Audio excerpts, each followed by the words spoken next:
What are the biggest mistakes buyers are making right now? Join me in today's Todd Talks video and I will show you what they are and how to avoid them. Let's start with the first one. Putting off the pre-approval. A big mistake that many people make is they put off getting approved for a mortgage loan. I actually call the approval process a mortgage plan. It's different the way I do it. It's much more thorough. I actually build a plan that's integrated into your short and long-term financial plan that includes debt ratio, distribution of assets, understanding your cash, where the cash is coming from, how much we should use to leverage the home. All of that goes into my mortgage planning process. And the thing about it is though, if you wait to do the pre-approval, you could end up paying a higher interest rate. Why? Because your credit score might be lower simply because you have credit card debt maxed out.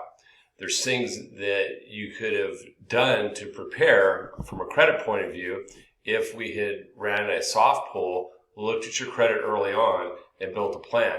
The other thing is you might have a problem with your debt ratio because there might be things you need to pay off, or you might not have enough cash saved up because you weren't ready. So all of these things come into play. The debt ratio, the cash, and the credit, and get impacted when you wait to do the pre-approval at the last minute. And for many people, it has an impact on the kind of loan and how advantageous it would be to you.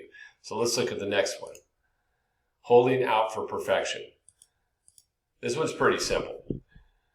Someone told me a long time ago, there is no such thing as the perfect house, but there is such thing as the right house. And I've owned 4 homes, and I can tell you that is 100% true. No matter what you buy, whether it's an existing home and remodel it, or you build a brand new home, or you even do a custom build, there's always something you'll forget and find out after you moved in that you could have done better.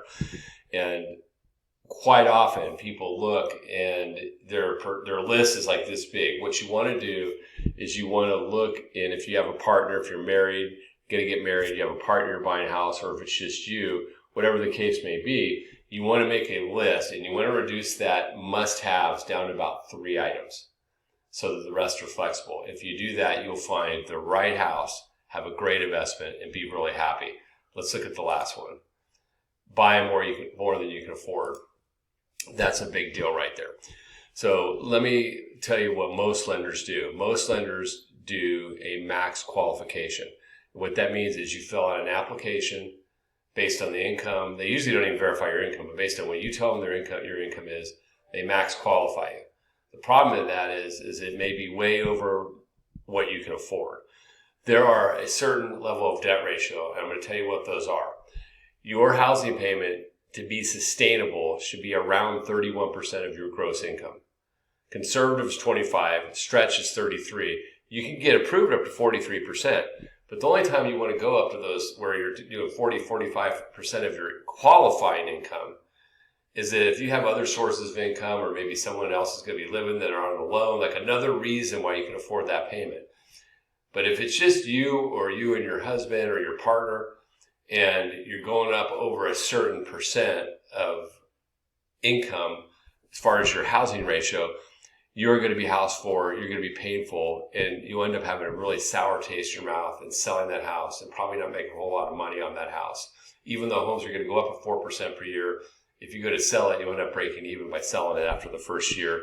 And it'll leave, like I said, it'll leave a really bad taste in your mouth. So that's why you need to work with somebody like myself. Please feel comfortable reaching out to me, sending me your family and friends. I build actual mortgage plans that takes all of this into consideration. How to maximize the credit score. What's the best cash flow? What's the best debt ratio? What's the best assets to use? Where are we getting the cash? Do we need to use down payment assistance, etc.? And that way you're set up for success. You buy your house, find the right house, and you end up being super happy with a great investment. So thanks so much. Hope you found this helpful. I hope you have a great day.